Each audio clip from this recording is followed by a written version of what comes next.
Si tu te reconnais dans les 3 phrases qui suivent, écoute avec attention cet épisode. Damien ouvre son fil d'actualité le matin et trouve que tout ce qu'il y lit est plus intéressant que ce qu'il pense. Damien dépose ses enfants à l'école et trouve que tous les papas sont bien plus séduisants que lui. Damien se rend à la machine à café de son entreprise et se sent bien moins intelligent que tous les collègues qu'il y croise.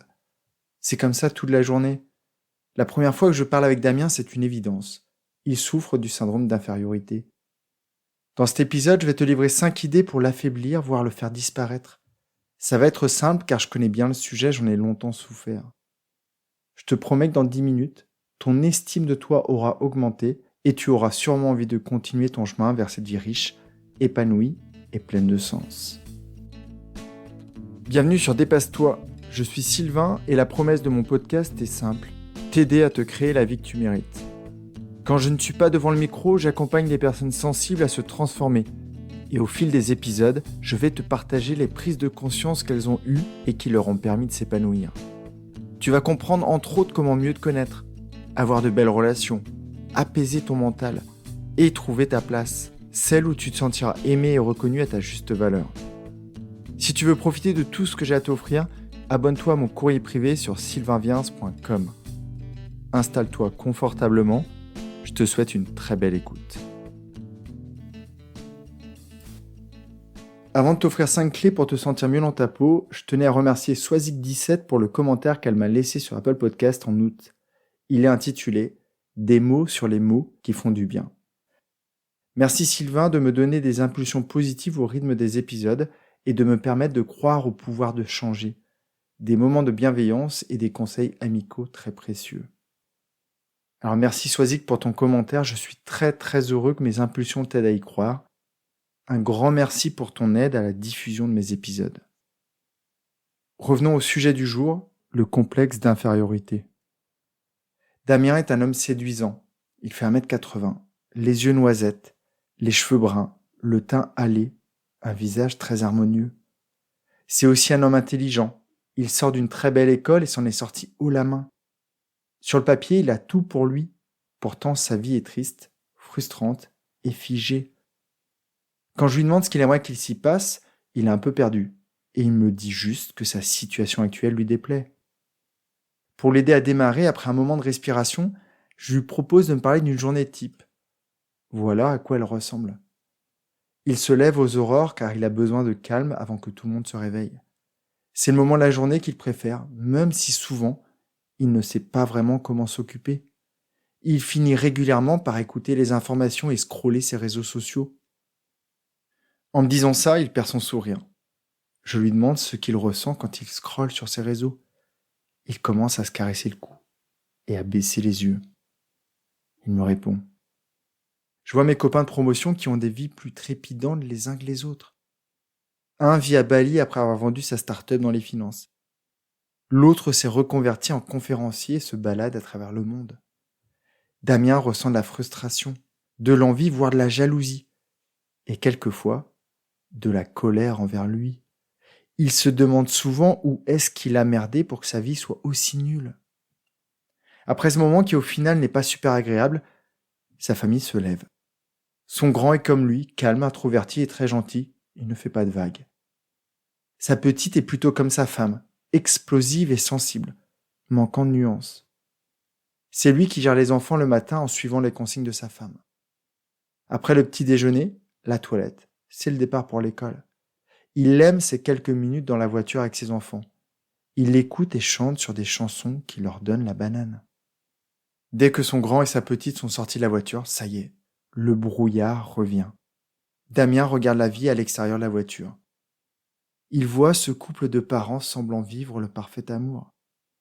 Il regarde ce papa, beau, athlétique, super bien habillé qui saute sur son gros scooter. Il a l'impression que toutes ces personnes ont des vies plus séduisantes que la sienne. Quand je lui demande de préciser son émotion, il me parle de tristesse. Il aimerait avoir leur vie, une belle relation de couple, complice et fougueuse. Il aimerait voir les flammes de l'amour embraser les yeux de sa femme. Il aimerait se sentir attirant et avoir la posture de ce papa motard.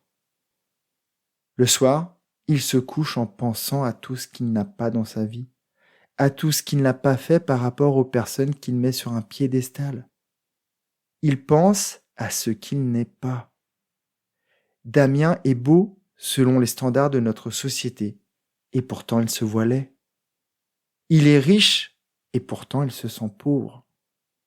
Il est très intéressant, et pourtant il se perçoit comme transparent. Comment peut-il avoir un tel décalage ? Comment peut-il réussir à se sentir tellement inférieur ? J'ai quelques idées, mais j'ai envie de laisser Damien un peu de côté. Et toi ? Te sens-tu supérieur, égal ou inférieur aux autres ? Voici quelques clés qui vont t'aider à changer de posture et à modifier ta perception de toi-même. La première, c'est de trouver la sérénité et de te mettre dans une posture de suffisance, voire d'abondance. Si tous les matins Damien se levait en se disant « je suis assez », sa journée serait totalement différente et tous les jours, sa vie se fluidifierait. En faisant cela, il arrêterait de se focaliser sur le manque et il se mettrait dans une énergie différente, une énergie créatrice qui sûrement attirerait les autres personnes autour de lui. La seconde clé, c'est d'arrêter de croire que les réseaux sociaux sont le reflet de la réalité. C'est du fake, c'est faux. Entre les filtres qui suppriment les rides ou la peau d'orange, entre les angles de vue et les retouches qui transforment les photos, tout ce que tu y vois n'est pas la réalité. Très peu nombreuses sont les personnes qui affichent leur vraie vie et leur vulnérabilité sur ces réseaux. Même moi qui suis extrêmement transparent, je ne peux pas tout dire. Il y a des sujets que je m'interdis par respect pour ceux qui vivent à mes côtés. Donc la prochaine fois que tu vois cette superbe femme sur Instagram, cet entrepreneur à succès sur LinkedIn, ou ce coach sur Facebook, dis-toi qu'il ne te montre pas tout. Alors arrête de t'y comparer. Les coulisses sont souvent bien différentes de la scène exposée. Et même si elles étaient authentiques, ce n'est qu'un bout de leur vie. Ce n'est qu'une petite séquence de leur vie. La troisième clé, arrête de regarder à l'extérieur et regarde en toi. Va au contact de tes ressentis, de tes émotions.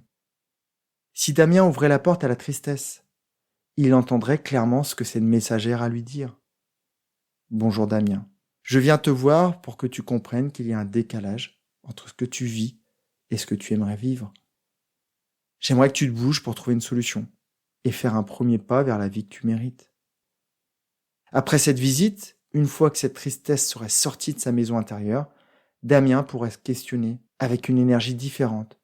Qu'ai-je envie de vivre réellement ? Qu'aimerais-je qu'il se passe dans ma vie ? À quoi ressemblerait ma matinée idéale ? Qu'aimerais-je ressentir à la machine à café ou devant l'école de mes enfants ? Qu'aimerais-je ressentir à travers les yeux de ma femme ? La quatrième clé est de t'entourer de personnes positives et reconnaissantes. Si tous les matins les enfants de Damien lui exprimaient de l'amour, il se questionnerait moins. Si tous les midis il déjeunait avec des collègues sympas, il serait dans le moment présent et se sentirait confiant et apprécié.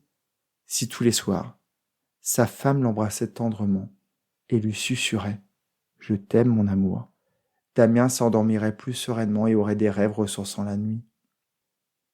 Bien sûr, on ne peut pas compter que sur les autres, mais ton entourage joue forcément sur ton estime de toi et sur ta confiance, ainsi que sur ton état d'esprit. La cinquième clé, discipline ton dialogue intérieur. Non, tu n'es pas nul. Tu as peut-être juste merdé cette fois-ci et tu feras mieux la prochaine fois. Non, tu n'es pas moche. Tu as peut-être juste des caractéristiques physiques qui ne sont pas les standards de notre société actuelle. Non, tu n'es pas transparent. C'est juste que tu ne vois pas toutes les personnes qui te voient réellement et qui t'aiment. Répète-toi régulièrement des phrases positives dès le lever du jour et jusqu'à ton coucher. Voilà, tu as un trousseau de clés pour fausser compagnie à ton complexe d'infériorité et ouvrir la porte qui est devant toi. Derrière cette porte, il y a plein de belles choses qui t'attendent. Des journées riches en sérénité, en confiance, en gratitude et en amour. Je te retrouve jeudi dans mon courrier privé pour t'aider encore plus. Si tu as aimé cet épisode, il plaira sûrement à un de tes proches, alors pense à le lui partager tout de suite. J'espère aussi qu'il te donnera envie de me laisser un avis 5 étoiles sur ta plateforme d'écoute. On se retrouve jeudi dans mon courrier pour faire encore un pas de plus vers la vie que tu mérites. Prends vraiment bien soin de toi et passe une très belle journée. Bye bye.